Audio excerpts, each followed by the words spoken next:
इतना ही नहीं, गुरु की पूजा करने वाले परमात्मा की पूजा कर लेते हैं, परमात्मा की पूजा कर लेते हैं, क्योंकि देवी देव समस्त पूर्ण ब्रह्म परम प्रभु गुरु में करे निवास कहते हैं संत, सब इनके अंदर में है ना। तो गुरु महाराज जी देवी देवता का अपमान नहीं किए, सबका सम्मान किए हैं। सज्जनों, दीक्षा के समय में आपको जिस तरह से भजन करने के लिए कहा गया उस तरह से आप भजन कीजिए। आप गुरु महाराज जी की पूजा कर रहे हैं तो सभी देवी देवता की पूजा कर रहे हैं, और अलग से किसी देवी देवता की निंदा नहीं कीजिए। सज्जनों, गुरु को पूज रहे हैं तो देवी देवता को पूज रहे हैं। अब बाहर में और किसी के सामने निंदा करने लग जाएंगे तो पूजा गुरु महाराज जी स्वीकार करेंगे? आप सदगुरु महाराज जी के प्रवचन को पढ़िएगा, प्रवचन की पुस्तक को पढ़िएगा। सदगुरु महाराज जी कहीं भी अपने प्रवचन में किसी देवी देवता की निंदा किए हैं? आज तक कोई पढ़े हैं या सुने हैं तो बता सकते हैं? कहीं भी नहीं। याद रखिएगा, सदगुरु महाराज जी के प्रवचन में मैंने पढ़ा, जो सबका सम्मान करता आदर करता है वो संसार में सबके लिए सम्मानित होता, आदरणीय होता है, आदरणीय होता है। इसलिए निंदा देवी देवता की कौन कहे, महापुरुष की कौन कहे, साधारण लोगों की भी निंदा नहीं करनी चाहिए, किसी की भी निंदा नहीं करनी चाहिए। और जो सबकी निंदा करने वाले नीच लोग होता है ना, वो मरते हैं तो क्या होता है, चमगादड़। सबकी निंदा जे जड़ करही ते चमगादड़ हो ही अवतर ही, वो चमगादड़ हो जाता है। और चमगादड़ को आप लोग जानते हैं कैसा होता है? उनके बारे में सुनिएगा तो आश्चर्य लगेगा। मुँह से खाता है, मुँह से शौच भी करता है, ऐसा होता है चमगादड़। उल्टे लटकल रहता है, कहीं भी रहता है तो उल्टे रहता है, सीधा नहीं रहता है ये चमगादड़। इसलिए निंदा किसी की भी नहीं करनी चाहिए। भगवान शंकर कहते हैं, जो माता पिता का अपमान करता है, देवी देवता की निंदा करता है और साधु महात्माओं से सेवा करवाता है, अगर ऐसा कोई आदमी है तो मनुष्य के शरीर में वो क्या है, निशाचर है, मतलब वो राक्षस है। सभी महापुरुषों का अपना अपना अनुभव है ना। देखिए मनुष्य के शरीर में जीव क्या क्या बन करके रहता है। इतना ही नहीं, जब महाभारत का आप अध्ययन करेंगे तो आपको और कुछ पता चलेगा। भगवान शंकर से माता पार्वती ने पूछा, हे भोलेनाथ, मनुष्य को मांस मछली खाना चाहिए? मांस मछली खाना चाहिए? नशाओं का सेवन करना चाहिए? भगवान शंकर ने कहा, देवी कदापि नहीं, मांस मछली मनुष्य का भोजन नहीं है, नहीं खाना चाहिए। नशाओं का सेवन मनुष्य को नहीं करना चाहिए। माता पार्वती कहती है, भोलेनाथ, अगर कोई मनुष्य सब करते हो, तब मांस मछली खाते हो, नशाओं का सेवन करने वाले हो, तब क्या होगा? भगवान शंकर ने कहा, देवी, तो वो मनुष्य के शरीर में मनुष्य नहीं कहला सकता है। देखिएगा आप लोग कौन खाने पीने वाले हैं, हिसाब से रहिएगा। सत्संग में आए हैं ना, अगर यहाँ आने पर भी समझदारी नहीं हो, विवेक नहीं हो, तो कहाँ पर समझदारी होगी, कहाँ पर विवेक होगा?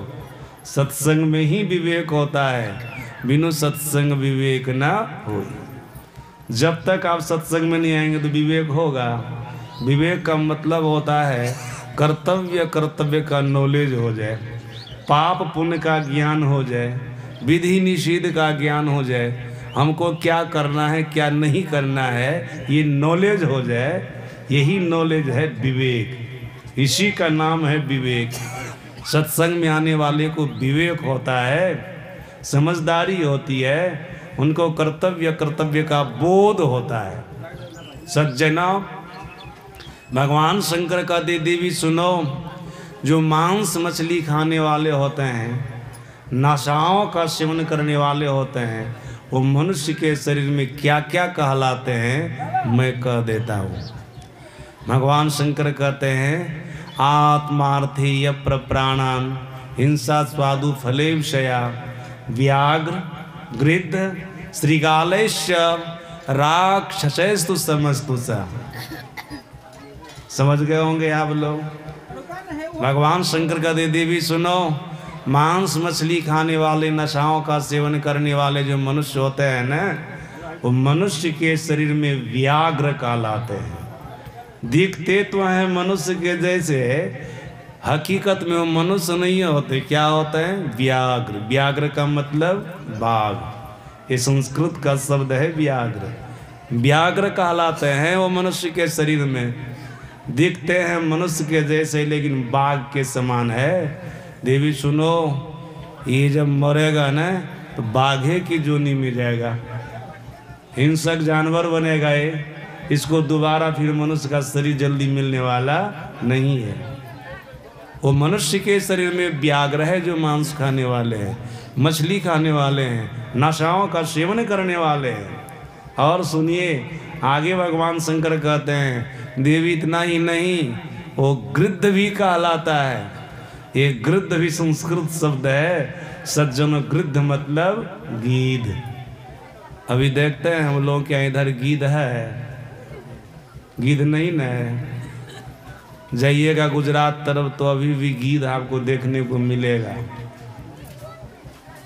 सज्जनों इधर गीध क्यों नहीं है? इसमें कुछ वैज्ञानिक कारण है और कुछ मनुष्य भी कारण है। मनुष्य क्या कारण है? गिद्ध वाला काम ही मनुष्य करने लग गया है। गिद्ध का काम क्या है जानते हैं ना? आकाश में घूमना, धरती पर मड़ी खाना, यही काम न है।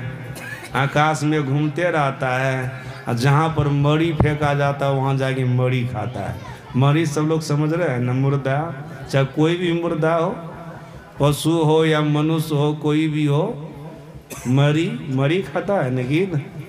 सज्जनों देखिएगा इधर मनुष्य मरी बहुत खाता है, मुर्दा बहुत खाता है। भले बाजार में जाके नहीं खाता है, बाजार से खरीद के लाता है, घर में खाता है या अपने घर में काट के खाता है। मरिए ना खाता है, मुर्दा खाता, लाश खाता है। सज्जनों मनुष्य गिद्ध के समान है। भगवान शंकर कहते हैं जो मांस मछली खाता है, नशाओं का सेवन करता है। देखिएगा आप लोग कौन है ऐसे लोग, सावधान हो जाइएगा, सावधान, नहीं तो मरिएगा ना तो बाघ और गिद्ध के जोनी में जाइएगा।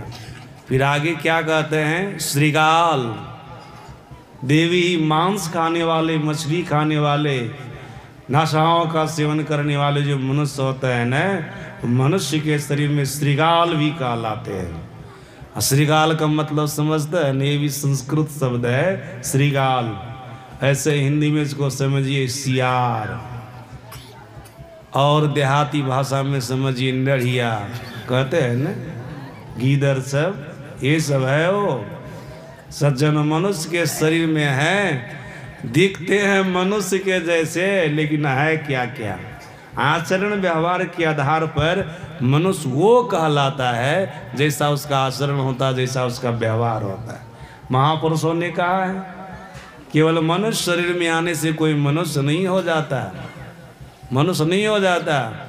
मांस मछली खाने वाले, नशाओं का सेवन करने वाले जो होते हैं, बाघ तो होते ही हैं, गिद्ध तो होते ही हैं, भगवान शंकर कहते वो सियार भी कहलाते हैं, वो गीदड़ भी कहलाते हैं, नढ़िया भी कहलाते हैं। फिर अंतिम में भगवान शंकर कहते देवी सुनो, मांस मछली खाने वाले, नशाओं का सेवन करने वाले राक्षस भी कहलाते हैं। राक्षसस्तु समस्तु सह, वो राक्षस भी कहलाते हैं। सज्जनों राक्षस के समान होते हैं मनुष्य के शरीर में। आप सभी लोग जानते हैं ना, रावण मनुष्य के ही शरीर में था। ब्रह्मा का पड़पोता, पुलस्त का पोता, विशस्रवा का बेटा। सभी सत्संगी लोग जानते हैं इस बात को। ब्रह्मा का पड़पोता, पुलस्त का पोता, विशस्रवा का बेटा। ब्राह्मण कुल में जन्म लिया था, ब्राह्मण कुल में जन्म लिया था, प्रकांड विद्वान। रावण अपने समय में बहुत बड़ा विद्वान था। शास्त्रकारों ने, महापुरुषों ने कहा रावण के समान रावण के समय में और कोई विद्वान नहीं था। प्रकांड विद्वान था, प्रकांड विद्वान। अब भगवान शंकर का भगत साधारण था। लगभग आप लोग जानते होंगे रावण को 10 सिर था। पुराण में आया वर्णन, जब भगवान शंकर की पूजा करने लग जाता था न, तो तलवार से क्रम क्रम से 10 सिर काट करके हवन कुंड में होम देता था। भगवान शंकर के श्री चरणों में चढ़ा देता था। क्या सामर्थ्य, क्या शक्ति थी। फिर वो सिर जाकर के धड़ से जुड़ जाता था, गर्दन काट के चढ़ाता था, भगवान शंकर की पूजा करता था। लेकिन क्या कहलाया ये मनुष्य के शरीर में? राक्षस। क्यों कहलाया राक्षस? इसलिए कहलाया राक्षस कि ये मांस खाता था, मछली खाता था, मैदरा सब पीता था, इसलिए राक्षस हो गया।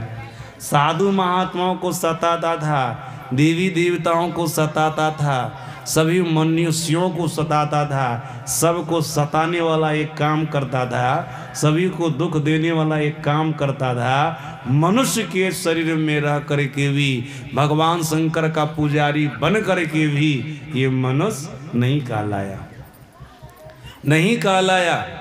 सज्जनों, ये भगवान शंकर के तामस भक्त थे, तामस भक्त थे, इसलिए भक्त भी नहीं कहलाया। ये क्या कहलाया? राक्षस, राक्षस कहलाया। और याद रखिएगा, आजकल तो शिव चर्चा का विशेष प्रचलन चल गया चारों तरफ। अगर इसी तरह से मांस खा करके, मछली खा करके, मैदरा पी करके भगवान